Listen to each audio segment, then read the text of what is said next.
ಇರುವ ದೇವರಿಗಿಂತ ಬೈದು ಬುದ್ಧಿ ಹೇಳೋ ಅಪ್ಪ ದೊಡ್ಡವನು, ಗರ್ಭಗುಡಿಯಲ್ಲಿರುವ ದೇವತೆಗಿಂತ ಜನ್ಮ ಕೊಟ್ಟ ತಾಯಿ ದೊಡ್ಡವಳು ಅಂತ ಎಲ್ಲರೂ ಯಂಗ್ಸ್ಟರ್ಸ್ ಯಾವತ್ತು ಅನ್ಕೊಂತಾರೋ ಆವತ್ತು ಜೀವನ ಚೆನ್ನಾಗಿರುತ್ತೆ.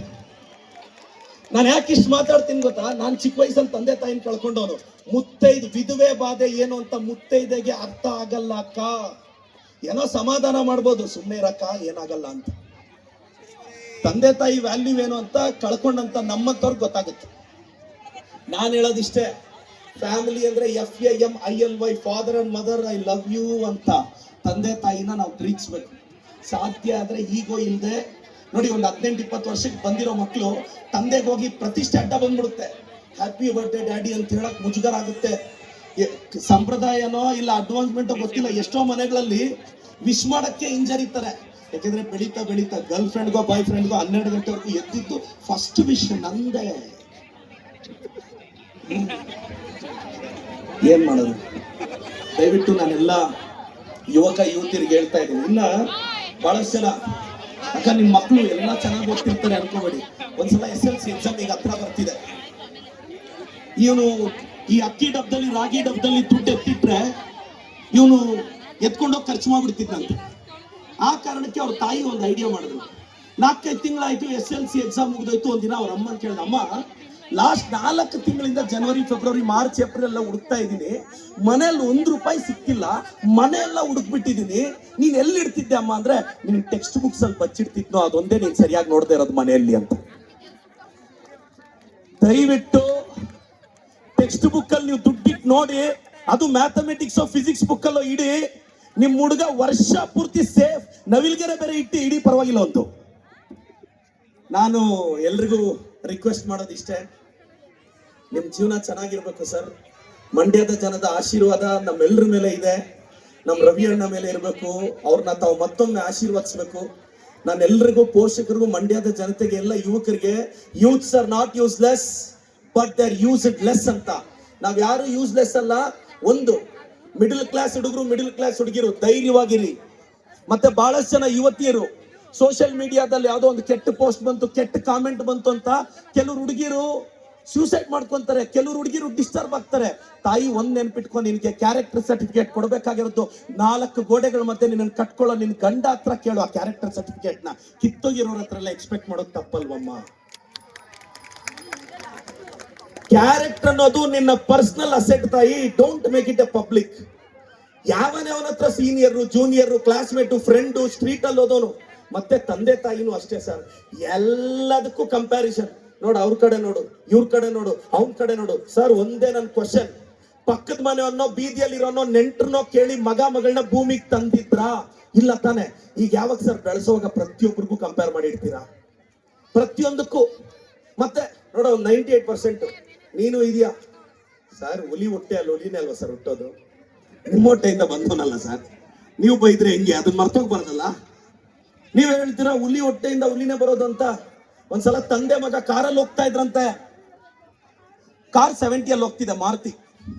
ಪಕ್ಕದಲ್ಲಿ BMW ಪಾಸ್ ಆಯ್ತಂತೆ. ಮಗ ಎತ್ಕೊಂಡು, ಅಪ್ಪ ಅಪ್ಪ ಅಪ್ಪ ಪ್ಲೀಸ್ ಆ ಕಾರ್ನ ಸೈಡ್ ಹೊಡಿ ಅಂದ್ರೆ, ಏಯ್ ಸೈಡ್ ಹೊಡಿಯಕ್ಕಾಗಲ್ಲ, ಸುಮ್ಮನೆ ಇರೋ. ಅಪ್ಪ ಬೇಗ ಸೈಡ್ ಹೊಡಿ ಪ್ಲೀಸ್. ಸೈಡ್ ಹೊಡಿಯಕ್ಕಾಗಲ್ವೋ? ಯಾಕಪ್ಪ? ಅದು ₹2 ಕೋಟಿ ಕಾರ್ BMW, ನಮ್ದು ಮಾರುತಿ ವ್ಯಾನ್. ನೀವ್ ಇಟ್ಟಿರೋ ಕಾರೇ ಒಂದು ಸೂಪರ್ ಸ್ಪೀಡ್ ಕಾರ್ನ ಸೈಡ್ ಹೊಡಿಯಕ್ ಆಗ್ತಿಲ್ಲ. ಅವಾಗ ಹೇಳದಂತೆ ಮಗ, ಅಪ್ಪ ನನ್ನ ಯೋಗ್ಯತೆನೂ 70% ಅಪ್ಪ, ನೀನ್ ಯಾವನ್ನೋ ತೋರಿಸಿ ನೈಟ್ ಇಟ್ಟಿಗೆ ಅಂದ್ರೆ ನನ್ನ ಕೈಯಲ್ಲಿ ಆಗಲ್ಲಪ್ಪ. ಸರ್ ದಯವಿಟ್ಟು ಹುಡುಗಿನ ಕೊಡುವಾಗ US ಅಲ್ಲಿ ಇದಾರೆ, ಡಾಕ್ಟರ್ ಇಂಜಿನಿಯರ್ ನೋಡ್ಬೇಡಿ ಸರ್. IT ಕಂಪನಿಯಲ್ಲಿ ಕೆಲಸ ಮಾಡ್ತಿದ ತಕ್ಷಣ ನಿಮ್ ಮಗಳ ಬದುಕು ಚೆನ್ನಾಗಿರುತ್ತೆ ಅನ್ನೋ ಕನ್ಕ್ಲೂಷನ್ ಬರಬೇಡಿ ಸರ್. ಅವ್ನು ಯಾವಾಗ ಕಿತ್ತಾಗ್ತಾನೋ, ಈಗ ಆರ್ಟಿಫಿಷಿಯಲ್ ಇಂಟೆಲಿಜೆನ್ಸ್ ಯಾವಾಗ ಕೆಲಸ ಹೋಗುತ್ತೋ, ಯಾವಾಗ ಕಂಪನಿಯಿಂದ ಆಚೆ ಬರ್ತಾರೋ ಗೊತ್ತಿಲ್ಲ. ಮಂಡ್ಯದಲ್ಲಿ ರೈತರ ಮಕ್ಳು ಇದ್ದಾರೆ ಸರ್. ಮಂಡ್ಯದ ಹುಡುಗರು, ಉತ್ತರ ಕರ್ನಾಟಕದವ್ರಿಗೂ ದಯವಿಟ್ಟು ಮಂಡ್ಯದ ಹುಡುಗರು, ಉತ್ತರ ಕರ್ನಾಟಕ ಸರ್, ರೈತರ ಮಗ ಸರ್. ಅಲ್ಲೆಲ್ಲೋ US ಅಲ್ಲಿ ಹೋಗಿ ಕ್ಯಾಲಿಫೋರ್ನಿಯಾದಲ್ಲಿ ಸೆಟ್ಲ್ ಆಗಿ ತಂದೆ ತಾಯಿ ಸತ್ತೋದ್ರೆ ವೀಸಾ ಸಿಗ್ಲಿಲ್ಲ ಅಂತ ನೆಪ ಹೇಳಿ ವಿಡಿಯೋ ಕಾಲಲ್ಲಿ ಅಪ್ಪ ಅಮ್ಮ ನೋಡಿ ಮಣ್ಣು ಮಾಡೋ ಮಕ್ಕಳಿಗಿಂತ ಕಷ್ಟ ಸುಖನೋ ಬೆಳಗ್ಗೆ ಒಂದಷ್ಟು ಇಟ್ಟು ಹಾಕಿ ಬೆಳೆಸೋ ತಂದೆ ತಾಯಿ ನೋಡ್ಕೊಳ್ಳೋ ಮಕ್ಕಳೇ ಶ್ರೇಷ್ಠ ಸರ್. ರೈತರ ಮಕ್ಕಳನ್ನ ನಂಬಿ ಸರ್. ಸರ್ ಮನೆ ದೊಡ್ಡದಾಗಿದ್ದ ತಕ್ಷಣ ನಿಮ್ ಮಗಳ ಬದುಕು ಚೆನ್ನಾಗಿರುತ್ತೆ ಅನ್ನೋ ಅಸಂಪ್ಷನ್ಗೆ ಬರಬೇಡಿ ಸರ್.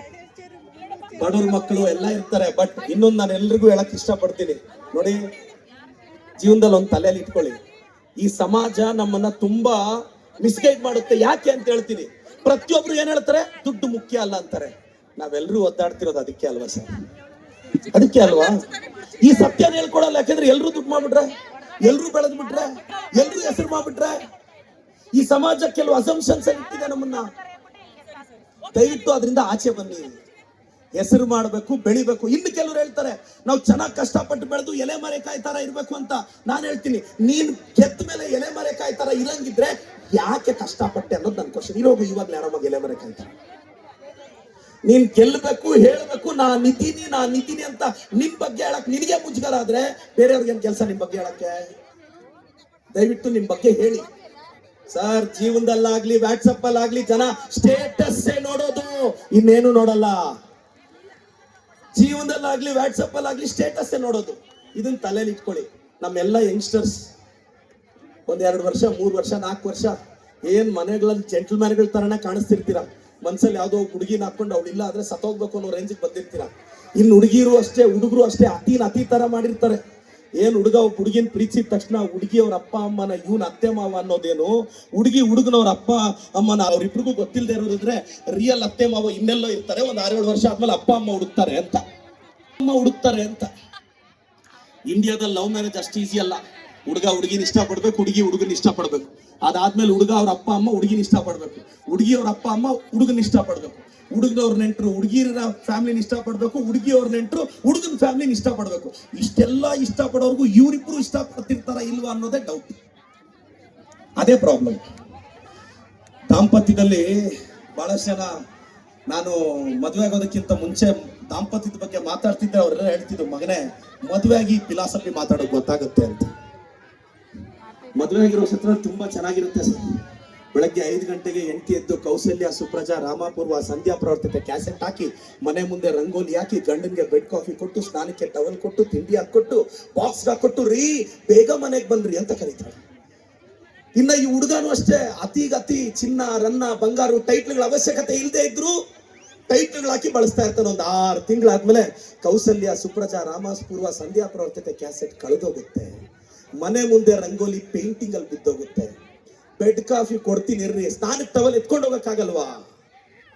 ಹೋಗ್ ಬರಲ್ಲ, ಅದನ್ನ ಡೈಲಿ ಹೇಳ್ಬೇಕಾ?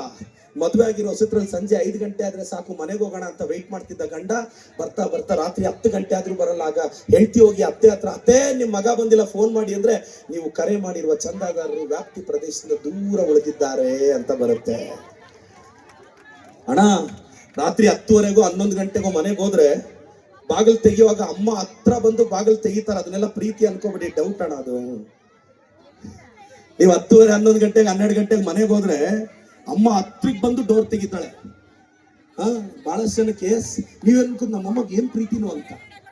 ಬಹಳಷ್ಟು ಜನ ತಾಯಂದ್ರು ಮಕ್ಕಳ ಮೇಲೆ ದೊಡ್ಡ ಕನಸು ಕಟ್ಕೊಂಡಿರ್ತೀರ. ಮೇಡಮ್ ನಿಮಗ್ ಮದ್ವೆ ಆದಾಗ ನಿಮ್ ಗಂಡ ನಿಮ್ ಮಾತು ಕೇಳ್ಬೇಕು ಅಂತ ಬಯಸಿದ್ ನೀವು ತಪ್ಪು, ಕರೆಕ್ಟ್ ತಾನೆ? ಇಟ್ಬಿಡಿ ಮೇಡಮ್, 25 ವರ್ಷ ಅವ್ನ ಪಾಡ್ಗೆ ಅವ್ನು ಓಡಾಡ್ಕೊಂಡಿರ್ತಾನೆ ಊರಲ್ಲಿ. ಅತಿ ಮಾಡಿದ್ರಿ, ಯಾವಾಗ ನನಗೆ ಸೊಸೆ ಕೊಡ್ತೀಯ, ಮನೆಗೆ ಮಹಾಲಕ್ಷ್ಮಿನ್ ತರ್ತೀಯ, ಸರಸ್ವತಿನ್ ತರ್ತೀಯ, ಆರಾಮಾಗಿ ಓಡಾಡ್ಕೊಂಡಿದ್ದ.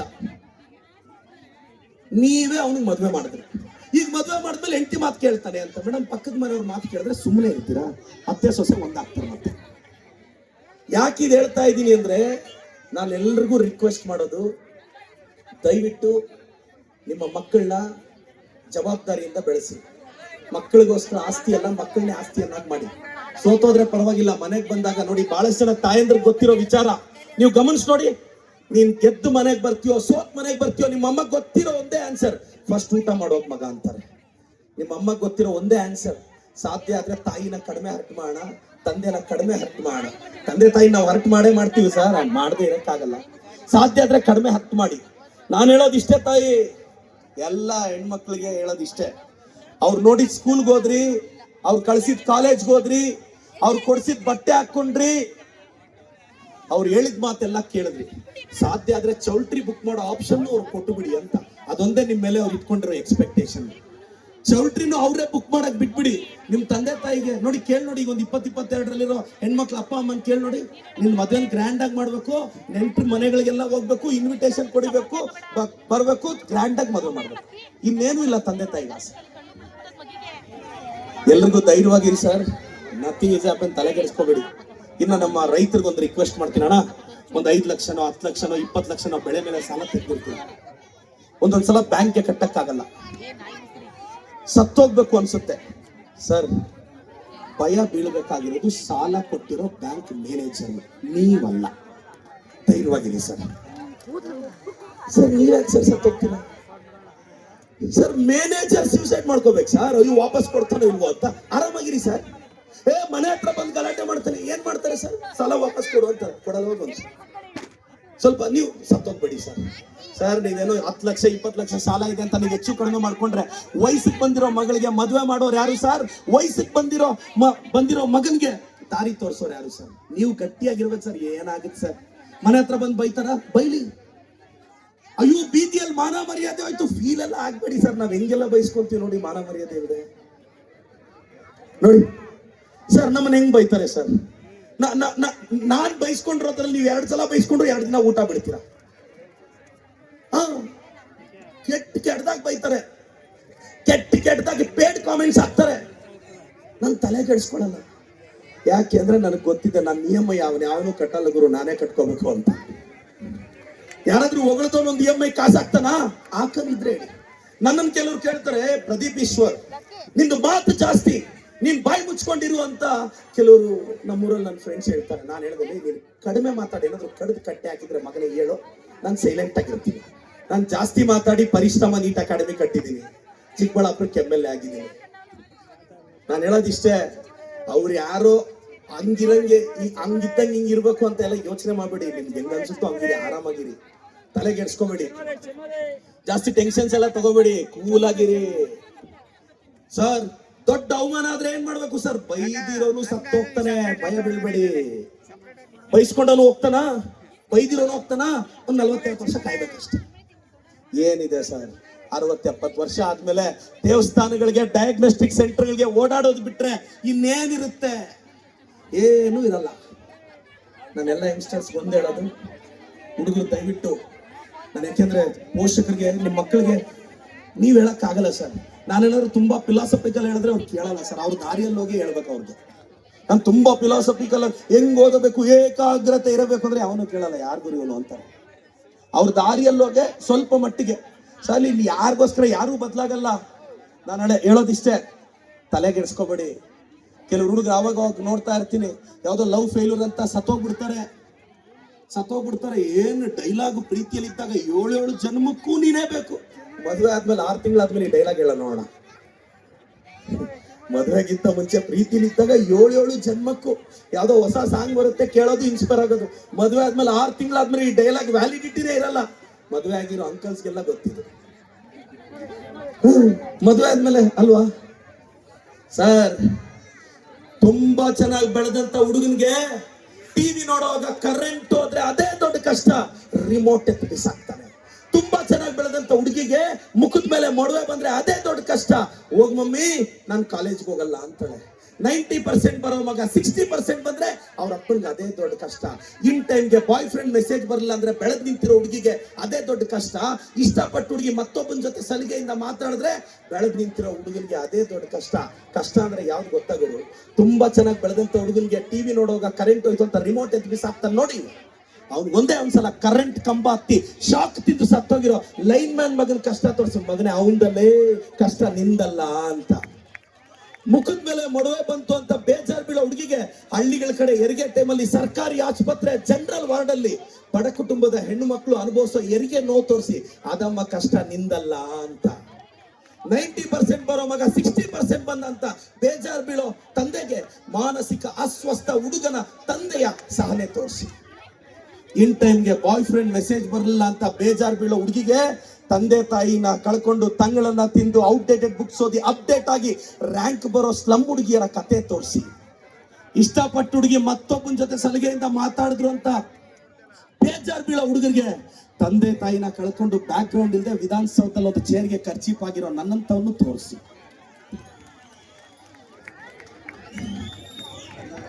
ನಾನು ನಿಮ್ಗೆಲ್ಲ ಹೇಳೋದಿಷ್ಟೇ, ನಾನು ಇದನ್ನ ಯಾವ್ದೋ ಬುಕ್ಕಲ್ಲಿ ಓದ್ಕೊಂಡು ಯಾವ್ದೋ ಸಿನಿಮಾ ನೋಡ್ಕೊಂಡು ಡೈಲಾಗ್ ಹೇಳ್ತಿಲ್ಲ. ನನ್ನನ್ನು ಬೈತಿರ್ತಾರೆ, ಇವ್ನು ಡೈಲಾಗ್ ಹೇಳ್ತಿರ್ತಾನೆ, ನೀವ್ ಹೇಳಿ ನೋಡೋಣ ಬರುತ್ತಾನೆ. ನಿಮ್ಮನೇಲೂ ಟಿವಿ ಇದೆಲ್ಲ, ರಿವೈಂಡ್ ಮಾಡ್ಕೊಂಡು ಒಂದು ಡೈಲಾಗ್ ಹೇಳಿ ನೋಡೋಣ. ಡೈಲಾಗ್ ಅಲ್ಲ ಸರ್, ಇದು ಸರಸ್ವತಿ ಸರ್, ಇದು ಸರಸ್ವತಿ. ಇದು ನಾನ್ ಸರಸ್ವತಿ ಹೊಲಿಸ್ಕೊಂಡಿದ್ದೀನಿ, ಅದಕ್ಕೆ ಲಕ್ಷ್ಮೀ ದೇವಿನೂ ಜೊತೆಯಲ್ಲಿದ್ದಾಳೆ. ವರ್ಷಕ್ಕೆ 700-800 ಜನ MBBS ಡಾಕ್ಟರ್ಸ್ನ ರೆಡಿ ಮಾಡ್ತಿದ್ದೀನಿ, ಒಂದು ಸಂಸ್ಥೆ ಕಟ್ಟಿದ್ದೀನಿ. ದೈವ ಬಲ ಚೆನ್ನಾಗಿತ್ತು. ನನಗೆ ಕಾಶಿ ವಿಶ್ವನಾಥನ ಆಶೀರ್ವಾದ ನನಗೆ ಬಹಳ ಮುಖ್ಯ. ನನಗೆ ದೈವ ಸಂಕಲ್ಪ ಇಲ್ಲ ಅಂದ್ರೆ ಇವೆಲ್ಲ ಆಗಲ್ಲ ಸರ್. ರವಿ ಅಣ್ಣ, ಭೋಗನಂದೀಶ್ವರ ಟೆಂಪಲ್ ಇದೆ ನಮ್ಮಲ್ಲಿ. ಶಿವರಾತ್ರಿಯಲ್ಲಿ ಭೋಗನಂದೀಶ್ವರ ಟೆಂಪಲ್ ಅಲ್ಲಿ ರಥ ಮುರಿದೋಗುತ್ತೆ. ಅದಾಗಿದ್ದು 1 ತಿಂಗಳಿಗೆ ನನಗೆ ಟಿಕೆಟ್ ಸಿಗುತ್ತೆ. ಆ ಭೋಗನಂದೀಶ್ವರ ನನ್ನನ್ನು ಗೆಲ್ಸ್ಕೊಂಡ್ ಬರ್ತಾನೆ. ನೀವು ನಂಬ್ತಿರಲ್ಲ, ನನಗೆ ಬಿ ಫಾರ್ಮ್ ಸಿಕ್ಕಿದ್ದು 1 ವರ್ಷದ ಹಿಂದೆ. ನಾನು ಕಾಶಿ ವಿಶ್ವನಾಥನ ದೇವಸ್ಥಾನದಲ್ಲಿ ದರ್ಶನಕ್ಕೆ ಹೋಗಿರ್ತೀನಿ. ಇವೆಲ್ಲ ಕೋ ಇನ್ಸಿಡೆನ್ಸಸ್. ಈ ದೇವಸ್ಥಾನಕ್ಕೆ ಬಂದು ಹೋಗಿದ್ದೀನಿ, ರಾಜಭವನಕ್ಕೂ ಹೋಗ್ತೀನೇನೋ, ನಂಬಿಕೆ ಇದೆ, ದೇವ್ರ ಆಶೀರ್ವಾದ. ಪೂಜೆಗೆ ಬರ್ತೀನಣ್ಣ, ನನಗೆ ನಂಬಿಕೆ ಇದೆ. ನಾನೆಲ್ಲ ಪುಕ್ಸಟ್ಟೆ ಸಿಗೋ ಕನಸನ್ನ ಕಾಣಕ್ಕೆ ಏನ್ ಪ್ರಾಬ್ಲಮ್ ಇದೆ? ಕನಸು ಪುಕ್ಸಟ್ಟೆಲ್ಲ ದೊಡ್ಡದಾಗಿ ಕಾಣೋಣ. ಮತ್ತೆ ನಾಳೆ ಕಷ್ಟಪಟ್ಟು ಪಡೆಯೋ ಗೆಲುವನ್ನ ಹೆಂಗ್ ಸೆಲೆಬ್ರೇಟ್ ಮಾಡಕ್ಕಾಗುತ್ತೆ ಸರ್? ಎಲ್ಲ 40-50 ವರ್ಷ ದಾಟಿರೋ ಆರೋಗ್ಯ ಜೋಪಾನ ಸರ್, ಆರಾಮಾಗಿರಿ ಸರ್. 4 ಕಾಸು ಎತ್ತಿಟ್ಕೊಳ್ಳಿ ಸರ್. ಮಕ್ಕಳಿಗೆ ಎಷ್ಟಾದ್ರೂ ಇದು ಮಾಡಿ, ಸ್ವಲ್ಪ ದುಡ್ಡಾದ್ರೂ ಇರಲಿ ಸರ್. ನಾಳೆ 60-70 ವರ್ಷ ಆದ್ರೆ ಒಂದೊಳ್ಳೆ ಹಾಸ್ಪಿಟ್ಲಲ್ಲಿ ಒಂದೊಳ್ಳೆ ಟ್ರೀಟ್ಮೆಂಟ್ ತಗೊಳ್ಳೋ ಶಕ್ತಿ ಆದ್ರೂ ಇರ್ಬೇಕು ಸರ್. ಅಷ್ಟೆಲ್ಲ ದುಡಿದು ಒಂದು MRI ಸ್ಕ್ಯಾನ್ಗೋ, ಒಂದು CT ಸ್ಕ್ಯಾನ್ಗೋ ದೊಡ್ಡ ಸಾಲಲ್ಲಿ ಆಸ್ಪತ್ರೆಯಲ್ಲಿ ನಿಲ್ಲೋ ಪರಿಸ್ಥಿತಿ ನಿಮಗೆ ಬರಬಾರ್ದು ಸರ್. ನಾಳೆ ಮೆಡಿಸಿನ್ಗೂ ಮಾತ್ರೆಗಳಿಗೂ ದುಡ್ಡನ್ನ ಯಾರನ್ನ ನೆಂಟರನ್ನ ಕೇಳಿ ಗೂಗಲ್ ಪೇ ಮಾಡಿಸ್ಕೊಂಡೇ ಇರ್ಬಾರ್ದು ಸರ್. ಎಲ್ಲೋ ಗೂಗಲ್ ಅಲ್ಲೇ ಇಲ್ಲದೆ ಇರೋ ನಿಮ್ಮ ಮಗನ ಇತಿಹಾಸನ ಗೂಗಲ್ ಅಲ್ಲಿ ಬರ್ಸಿರ್ತೀರಾ, ನಿಮ್ಮ ಮಗಳ ಇತಿಹಾಸನ ಗೂಗಲ್ ಅಲ್ಲಿ ಬರಂಗ್ ಮಾಡಿರ್ತೀರಾ. ಆದ್ರೂ ಮಕ್ಕಳು ನೆಗ್ಲೆಕ್ಟ್ ಮಾಡಿ ಹೊರಟೋಗ್ತಾರೆ. ತಪ್ಪೇನಿಲ್ಲ ಸರ್, ನೀವು ಅವ್ರನ್ನೂ ಬ್ಲೇಮ್ ಮಾಡಬಾರ್ದು ಸರ್ ಜಾಸ್ತಿ. ಅವ್ರಿಗೂ ಹೇಳ್ತಿ ಮಕ್ಕಳು, ಫ್ಯೂಚರ್, ಅವ್ರ ಎಜುಕೇಶನ್ ಎಲ್ಲ ಇರುತ್ತೆ ಸರ್. ಇದನ್ನ ಅರ್ಥ ಮಾಡ್ಕೊಳ್ಳಿ ಸರ್. ಸುಮ್ಮನೆ ಯಾವುದೋ ಕಾಲದಲ್ಲಿ ಒಬೇರಾಯನ್ ಕಾಲದಲ್ಲೆಲ್ಲ ಇರಬೇಡಿ ಸರ್. ಸಾಕಿದೀರಾ, ಮದುವೆ ಮಾಡಿದೀರಾ, ಅವ್ರ ಭಾಗ ಅವ್ರಿಗೆ ಕೊಡಿ, ಜಾಸ್ತಿ ಎಕ್ಸ್ಪೆಕ್ಟೇಷನ್ಸ್ ಇಟ್ಕೋಬೇಡಿ ಅಷ್ಟೇ. ನೀವೊಂದು ಮಗಳಿಗೆ ಮದುವೆ ಮಾಡಿ ಕಳ್ಸಿದ್ರೆ ಬಹಳಷ್ಟು ಜನ ಹೆಣ್ಮಕ್ಳಿಗೆ ಗೊತ್ತಿಲ್ಲ, ಮದುವೆ ಗ್ರ್ಯಾಂಡ್ ಆಗುತ್ತೆ, ಮದುವೆ ಫಿಕ್ಸ್ ಆಗುತ್ತೆ ರೀ, ಇಂತ ಸ್ಕೂಲ್ಗೆ ಹಾಕ್ರಿ ಅಂತ ಹೇಳೋದೇ ಅಮ್ಮನ ಕರ್ತವ್ಯ. ಸ್ಕೂಲ್ ಫೀಸ್ ಕಟ್ಟೋದು ಅಪ್ಪನೇ ಸರ್. ಇಂತ ಹುಡುಗ ಇರ್ಲಿ ಅಂತ ಹೇಳಿ ಅಮ್ಮ ಹೇಳಿದ್ರೆ ಚೌಟ್ರಿಗೆ ಅಡ್ವಾನ್ಸ್, ಮುತ್ತೂಟ ಮಣ್ಣಾಪುರಂ ಅಲ್ಲಿ ಗೋಲ್ಡ್ ಫ್ಲೆಡ್ಜ್ ಮಾಡು, 40-50 ಲಕ್ಷ ಸಾಲ ಮಾಡು, 2% 3% ಬಡ್ಡಿ ಕಟ್ಟು ಅಪ್ಪನ ಹೆಗಲಿಗೆ. ಆದ್ರೂ ಅಮ್ಮ ಎಮೋಷನಲ್ ಆಗ್ತಿರ್ತಾಳೆ. ಮಗಳನ್ನ ಗಂಡನ ಮನೆಗೆ ಕಳ್ಸೋವಾಗ ಕಾರ್ ಹತ್ಸಕ್ಕೋ, ಬಡ್ಜೆಟ್ ಸಪೋರ್ಟ್ ಮಾಡ್ಲಾಂದ್ರೆ ಬಸ್ ಹತ್ಸಕ್ ಹೋಗೋವಾಗ ಅಮ್ಮ ಅಳ್ತಿರ್ತಾಳೆ, ಬಿಕ್ಕಳಿಸಿ. ಅಯ್ಯೋ ನನ್ನ ಮಗಳನ್ನ ಅಳಿಯ ಚೆನ್ನಾಗಿ ನೋಡ್ಕೊಂತಾನೆ ಇಲ್ವೋ. ದೂರದಲ್ಲಿ ಅವ್ರ ಅಪ್ಪ ಅಳಲ್ಲ, ಸೈಲೆಂಟ್ ಆಗಿರ್ತಾರೆ. ಯಾಕೆಂದ್ರೆ ಅವ್ರ ಅಪ್ಪ ಸೈಲೆನ್ಸ್ ಅಲ್ಲಿ ಒಂದು ಮೆಸೇಜ್ ಇದೆ, ಅಪ್ಪಿ ತಪ್ಪಿ ಅವ್ರನ್ನ ಕೈ ಕೊಟ್ರೆ ಮತ್ತೆ ಯುವರಾಣಿ ತರ ನಾನು ನೋಡ್ಕೊಂತೀನಿ, ಹೋಗ್ ಮಗಳೇ ಅನ್ನೋ ಈ ಮೆಸೇಜ್ ನ ಎಷ್ಟು ಜನ ಹೆಣ್ಮಕ್ಳು ಅರ್ಥ ಮಾಡ್ಕೊಂತ ಇದ್ದಾರೆ? ನಿನ್ನ ಗೆಲುವಿನ ಹಿಂದೆ ಇರೋದೇ ನಿಮ್ಮ ತಾಯಿ. ಆದ್ರೆ ನಿಮ್ಮ ತಾಯಿಯ ಯಶಸ್ಸೇ ನಿಮ್ ತಂದೆ ಅಲ್ವಾ? ಈ ಡೈಲಾಗ್ ಹೇಳ್ತಾ ಇಲ್ಲ ಸಮಾಜದಲ್ಲಿ. ದುಡ್ದು ಎಲ್ಲ ಎಸ್, ನಮ್ ಕನ್ಸೇನ್ 25-26 ವರ್ಷ ನಮ್ಗೋಸ್ಕರ ಬದುಕ್ರೆ, 75 ವರ್ಷ ಮಕ್ಕಳಿಗೋಸ್ಕರ ಬದುಕೋದು. ದಯವಿಟ್ಟು ಸಾಧ್ಯ ಆದ್ರೆ ನಿಮ್ಗೆಲ್ಲ ಒಳ್ಳೇದಾಗ್ಬೇಕು. ನಾನೆಲ್ಲ ಮಂಡ್ಯ ಜನತೆನ ರಿಕ್ವೆಸ್ಟ್ ಮಾಡ್ತೀನಿ, ನಾನೆಲ್ಲ ಯಂಗ್ಸ್ಟರ್ಸ್ ನ ರಿಕ್ವೆಸ್ಟ್ ಮಾಡ್ತೀನಿ, ಪಾಲಿಟಿಕ್ಸ್ ಬರ್ಬೇಕಪ್ಪ, ಬೈಸ್ಕೊಳ್ಳೋ ದಮ್ಮು ತಾಕತ್ತಿದ್ರೆ ಬಾ. ಸೋಷಿಯಲ್ ಮೀಡಿಯಲ್ಲಿ ಬೈತಾರೆ, ಟ್ರಾಲ್ ಮಾಡ್ತಾರೆ, ರೀಲ್ಸ್ ಮಾಡ್ತಾರೆ, ಕೆಟ್ಟದಾಗ ಬೈತಾರೆ. ಬೈಲಿಲ್ಲ ಅಂದ್ರೆ ದುಡ್ಡು ಕೊಟ್ಟು ಕಾಮೆಂಟ್ ಹಾಕ್ಸ್ತಾರೆ. ನಮ್ಮ ಸ್ಪೀಕರ್ ಬೈತಾರೆ. ನನಗೆ ಅಫಿಷಿಯಲ್ ವಿರೋಧ ಪಕ್ಷದ ನಾಯಕರು UT ಖಾದರ್ ಸಾಹೇಬ್ರು. ನನಗೆ ಮಾತ್ರ 2 ವಿರೋಧ ಪಕ್ಷದ ನಾಯಕರು, R ಅಶೋಕಣ್ಣ ಮತ್ತೆ UT ಖಾದರ್ ಅವರು. ನಾನು ಅದೃಷ್ಟವಂತ ಸರ್, ನಿಮ್ಗೆ ಯಾರಿಗೂ ಅದೃಷ್ಟ ಇಲ್ಲ, ನಾನು ಬಹಳ ಅದೃಷ್ಟವಂತ. ಎಸ್, ಎಲ್ಲೋ ಚಿಕ್ಕಬಳ್ಳಾಪುರಕ್ಕೆ 18 ಕಿಲೋಮೀಟರ್ ದೂರದಲ್ಲಿರೋ ಪೆರೇಸಂದ್ರದಲ್ಲಿ ಹುಟ್ಟಿದವರು ನಾನು. ಬಹಳಷ್ಟು ಜನ ಗೊತ್ತಿರ್ಬೇಕು ಸರ್, ಎಲ್ಲ ಬಡವ್ರ ಮಕ್ಕಳಿಗೆ, ಮಿಡಿಲ್ ಕ್ಲಾಸ್ ಮಕ್ಕಳಿಗೆ ಹೇಳ್ತೀನಿ. ನನ್ನ ತಂದೆ ತಾಯಿ ನನಗೆ 16 ವರ್ಷ ಇದ್ದಾಗ ತೀರ್ಕೊಂಡಾಗ ನಮ್ಮೂರಲ್ಲಿ ಕೆಲವರೆಲ್ಲ ಹೇಳೋರು, ಪ್ರದೀಪ್ ದೇವಸ್ಥಾನದಲ್ಲಿ ಮದುವೆ ಆಗು, ಒಂದು 200 ಜನ ಬರ್ಬೋದು, ನಾನು ಒಂದು ತಿಂಡಿ, ಒಂದು ರೈಸ್ ಬಾತ್ ನಾನು ಮಾಡಿಸ್ತೀನಿ, ನಮ್ಮ ಮದುವೆಗೆ ಒಂದು 50,000 1 ಲಕ್ಷ ನಾವ್ಯಾರೋ ಎಲ್ಲ ಹಾಕ್ಕೊಂಡು, ಪಾಪ ಅಪ್ಪ ಅಮ್ಮ ಇಲ್ದಾರೆ ಹುಡುಗನಪ್ಪ ಅಂದ್ರು. ನಾನು ಅದನ್ನ ಸಿಂಪತಿಯಾಗಿ ತಗೊಳ್ಳಿಲ್ಲ, ಚಾಲೆಂಜ್ ಆಗಿ ತಗೊಂಡೆ. ನನ್ನ ಮದುವೆನ ತಾಜ್ ವೆಸ್ಟ್ ಸ್ಟ್ಯಾಂಡ್ ಅಲ್ಲೇ ಆದೆ. 2 ವೀಲರ್ ತಗೊಳಕ್ಕೆ ಡೌನ್ ಪೇಮೆಂಟ್ ಇರಲಿಲ್ಲ. ಈಗ BMW ಕಾರ್ 2 ಕೋಟಿಗೆ ಆ ಕಡೆ ನಿಲ್ಸಿ ಬಂದಿದ್ದೀನಿ. ಇದೆಲ್ಲ ಕಷ್ಟಪಟ್ಟು ದುಡಿದಿದ್ದು, ನನ್ನ ಪರಿಶ್ರಮದಿಂದ ಬಂದಿದ್ದು. ಕೋಚಿಂಗ್ ಸೆಂಟರ್ ಅಂದ್ರೆ ಬೆಂಗಳೂರಲ್ಲಿ ಆಂಧ್ರದವರು ರಾಜಸ್ಥಾನವ್ರ ಮಧ್ಯೆ ಕನ್ನಡದವ್ನು ಯಾವನು ಎದ್ದೇಳಕ್ಕಾಗಿರ್ಲಿಲ್ಲ. ಲಾಂಗ್ ಟರ್ಮ್ ಅಂದ್ರೆ ಮೆಡಿಕಲ್ ಅಂದ್ರೆ ಇಲ್ಲ ಆಂಧ್ರ ಇಲ್ಲ ರಾಜಸ್ಥಾನ್ ಅಂತವ್ರಿಗೆಲ್ಲ ಸೆಟ್ ಹೊಡೆದು ಒಬ್ಬ ಕನ್ನಡದ ಹುಡುಗ ಬೆಂಗಳೂರು ಮಾರ್ಕೆಟ್ ಅಲ್ಲಿ ನಿಂತಿದ್ದಾನೆ. ಅದು ಪ್ರದೀಪ್ ಈಶ್ವರ್ ಪರಿಶ್ರಮ ಅಕಾಡೆಮಿ. ನಮ್ಮ ಹತ್ರ ದೊಡ್ಡ ಫೀಲ್ಡ್ ಇಲ್ಲ, ದೊಡ್ಡ ಇನ್ಫ್ರಾಸ್ಟ್ರಕ್ಚರ್ ಇಲ್ಲ, ಧೈರ್ಯ ಇದೆ ಅಷ್ಟೇ. ನನ್ನ ಹತ್ರ 3 ಕಾಸ್ಟ್ಲಿಯಸ್ಟ್ ಥಿಂಗ್ಸ್ ಇದೆ. ಒಂದು ಐಫೋನ್, 2ನೇದು BMW, 3ನೇದು ಸ್ವಿಸ್ ಬ್ಯಾಂಕ್ ಕಡ ಇಟ್ಟರು ಪರ್ಚೇಸ್ ಮಾಡಕ್ ಆಗ್ದಾರ ನನ್ನ ಧೈರ್ಯ. ಅದೊಂದೇ ಏನಿದೆ ಕಳ್ಕೊಳಕ್ ನಮ್ಮ ಹತ್ರ. ಬಂದಿದ್ದೆ ಬೀದಿಯಿಂದ, ಎದ್ದು ಬಂದಿರೋದು ಬೀದಿ. ನನ್ಗೆ ಹೇಳ್ತಾರೆ ನೀನ್ ಜಾಸ್ತಿ ಮಾತಾಡ್ತಿದ್ಯಾ, ನೆಕ್ಸ್ಟ್ ಎಲೆಕ್ಷನ್ ಸೋತೋಗ್ತೀಯ. ನಾನು ಹೋಗಲೇ ಮೊನ್ನೆ ಗೆದ್ದಿದ್ದೆ ಗ್ರೇಟ್. ನಾನು ಆರಾಮಾಗಿದ್ದೀನಿ. ನನಗೆ ಸುಮ್ಮನೆ ಯಾರಾದ್ರೂ ಜ್ಞಾಪಿಸ್ತಾರೆ ನೆಕ್ಸ್ಟ್ ಎಲೆಕ್ಷನ್ ನೀನು ಹುಷಾರು ಸೋಲ್ಸ್ಬಿಡ್ತಾರೆ. ಬೇಡ, ಲೈಫ್ ಟೈಮ್ ಮಾಜಿ ಪೆನ್ಷನ್ ಬರುತ್ತೆ 40,000. ಆರಾಮಾಗಿ ಕೇಳಿ. ನಾನು ಮಾಜಿ MLA ಆಗಿ ಏನಿದ್ರು ನೀವು ಅಲ್ಲ ಜನ ಮಾತಾಡೋದು. ನನ್ನನ್ನು ಇವತ್ತು ನೀವು ಒಂದು ಮೋಟಿವೇಶನಲ್ ಸ್ಪೀಕರ್ ಆಗಿ ಅಕ್ಸೆಪ್ಟ್ ಮಾಡಿದ್ದೀರಾ. ನನ್ನ ಪೊಲಿಟಿಕಲ್ ಪೊಸಿಷನ್ ನಿಮಗೆ ಯಾಕೆ ಅಲ್ವಾ? ನಾನು ಚಾಕ್ ಪೀಸ್ ಹಿಡಿದ್ರೆ ಸಾಕು, ಮತ್ತೆ ಕೋಟಿಗಳ FIR ಕಟ್ತೀನಿ. ನನಗೊಂದು ಚಾಕ್ ಪೀಸ್ ಸಾಕಷ್ಟೇ, ಸಿಗ್ನೇಚರ್ ಹಾಕಕ್ಕೆ ಪೆನ್ನೇ ಬೇಕಾಗಿಲ್ಲ. ನಾನು ಎಲ್ರಿಗೂ ಹೇಳ್ತಾ ಇರ್ತೀನಿ, ಎಸ್ ನಾನು ಧೈರ್ಯವಾಗಿದ್ದೆ. ನನ್ನ ಫ್ರೆಂಡ್ಸ್ ಎಲ್ಲ ಹೇಳೋದು SLC ನಾನು ಎಲ್ರಿಗೂ ಹೇಳ್ತಾ ಇದ್ದೆ SLC ನಾನು ಟಾಪರ್ ಆಗ್ತೀನಿ ಅಂತ. ನಮ್ಮ ಬ್ಯಾಚ್ ಅವ್ರು ಎಲ್ಲ ಹೇಳಿದ್ರು ಇಂಗ್ಲಿಷ್ ಕಷ್ಟ, ಕನ್ನಡ ಕಷ್ಟ. ಒಬ್ರು ಎಲ್ಲ ಏನೇನೋ ಬರೀತಿದ್ರು. ನಾನು ಡಿಸೈಡ್ ಆದೆ, ಒಂದೊಂದು ಚಾಪ್ಟರ್ಗೆ 2 ಪೇಜ್ ಸಮ್ಮರಿ ಮಾಡ್ಕೊಂಡಿದ್ದೆ. ನಾವು Kannada medium sir, English pass ಆಗೋದೇ ಕಷ್ಟ. ಯಾಕೆಂದ್ರೆ ನಮಗೆ ಗೊತ್ತಿದೆ ಇಂಗ್ಲಿಷ್ ಇರೋದೇ ತಪ್ಪು ಮಾತಾಡಕ್ಕೆ, ಕರೆಕ್ಟ್ ಆಗಿ ಮಾತಾಡಕ್ಕೆ ಕನ್ನಡ ಇದೆ ಅಲ್ಲ ಅಂತ. ನಾನು ಇಂಗ್ಲಿಷ್ ಈಗಲೂ ತಪ್ಪೆ ಅಣ್ಣ, ಇಂಗ್ಲಿಷು ಕರೆಕ್ಟ್ ಆಗಿ ಮಾತಾಡಿದ್ರೆ ಹೆಂಗಣ, ಕನ್ನಡ ಇದೆಯಲ್ಲ ಕರೆಕ್ಟ್ ಆಗಿ ಮಾತಾಡಕ್ಕೆ. ಪ್ರತಿ ಚಾಪ್ಟರ್ಗೂ 2 ಪೇಜ್ ನೋಟ್ಸ್ ಮಾಡ್ಕೊಂಡಿದ್ದೆ. ನನ್ನ ಫ್ರೆಂಡ್ಸ್ ಏನೇನೋ ಗ್ರಂಥಗಳು ಹೋಗ್ತಾ ಇದ್ರು. ನಾನು ಏನ್ ಕ್ವಶನ್ ಕೇಳಿದ್ರು ಆ 2 ಪೇಜ್ ಆನ್ಸರ್ ಫಿಕ್ಸ್. ನಾನು 94 ಬಂದ್ಬಿಡ್ತೀನಿ. ನನಗೆ ಆವಾಗ ಅರ್ಥ ಆಯ್ತು ಎವ್ಯಾಲ್ಯೂಯೇಷನ್ ಮಾಡಿರೋ ನನಗಿಂತ ಬ್ರಿಲಿಯಂಟ್ ಅಂತ. ಎಸ್, ಯಾರಿಗೆ ಗೊತ್ತು? ನಾನು ಶಾಕ್. ನನ್ನ ಟಾಪರ್ ಅಣ್ಣ 10th ಅಲ್ಲಿ. ಆದ್ರೆ ಸೆಕೆಂಡ್ ಟಾಪರ್ ನನ್ನ ಫ್ರೆಂಡ್. ಆ ಹುಡುಗಿ ಟಾಪರ್ ಆಗ್ಬೇಕು ಅಂತ, ಹುಡುಗಿ ಗೆಲ್ಬೇಕು ಅಂತ ಆಸೆ ಇತ್ತು ನನಗೆ. ಅದಕ್ಕೆ ಫಸ್ಟ್ ಟಾಪರ್ ಹುಡುಗಿ ಆದ್ಲು. ನಾನು ಸೆಕೆಂಡ್ ಆಗಿದ್ದಕ್ಕೆ ತಾನೇ ಅವ್ರು ಫಸ್ಟ್ ಬಂದಿದ್ದು. ನಾನು ಫಸ್ಟ್ ಬಂದಿದ್ರೆ ಅವ್ರು ಸೆಕೆಂಡ್ ಬರೋರ? ನಾನು ಸೆಕೆಂಡ್ ಬಂದಿದ್ದಕ್ಕೆ ಅವ್ರು ಫಸ್ಟ್ ಬಂದಿದ್ದು. ಅದಕ್ಕೆ ಕ್ರೆಡಿಟ್ ನನಗೆ ಹೋಗ್ಬೇಕು. ಎನಿಹಾವ್ ಕನ್ನಡ ಮೀಡಿಯಂ ಮುಗಿಸ್ಕೊಂಡು ಬಂದ್ವಿ. PUC ಎಲ್ಲ ಆಯ್ತು, ರಾಜಕಾರಣಕ್ಕೆ ಬಂದಿದ್ದೀವಿ. ತಿಮಿಂಗ್ಲಗಳ ಮತ್ತೆ ಈಜ್ತಾ ಇದ್ದೀವಿ. ಇನ್ನು 20-30 ವರ್ಷಕ್ಕೆ ಈ ರಾಜಕಾರಣದಲ್ಲಿ ಎಲ್ಲೋಗಿ ತಲುಪ್ತೀವೋ ಒಂದಂತೂ ಸತ್ಯ, ಕಷ್ಟನೋ ಸುಖನೋ ಧೈರ್ಯವಾಗಂತೂ ಬದುಕ್ತೀವಿ, ಯುವಕರಿಗೆ ಆಶಾ ಕಿರಣವಾಗಂತೂ ಇರ್ತೀವಿ. ನಾನು ನಿಮ್ಮೆಲ್ಲರಿಗೂ ರಿಕ್ವೆಸ್ಟ್ ಮಾಡ್ತೀನಿ ಸರ್, ಆರೋಗ್ಯ ಹುಷಾರು, ನಿಮ್ಮ ಭವಿಷ್ಯ ಹುಷಾರು. ಹುಡುಗಿರು ಪ್ಲೀಸ್ ಜಾಸ್ತಿ ಡಿಸ್ಟರ್ಬ್ ಆಗಬೇಡಿ, ತಲೆಗೆಡ್ಸ್ಕೋಬೇಡಿ. ಅಪ್ಸೆಟ್ ಆಗಿ ಲವಲ್ ಫೇಲ್ಯೂರ್ ಆದ್ವಿ ಅಂತ ಸತ್ತೋಗಕ್ಕೆ ಹೋಗ್ಬೇಡಿ.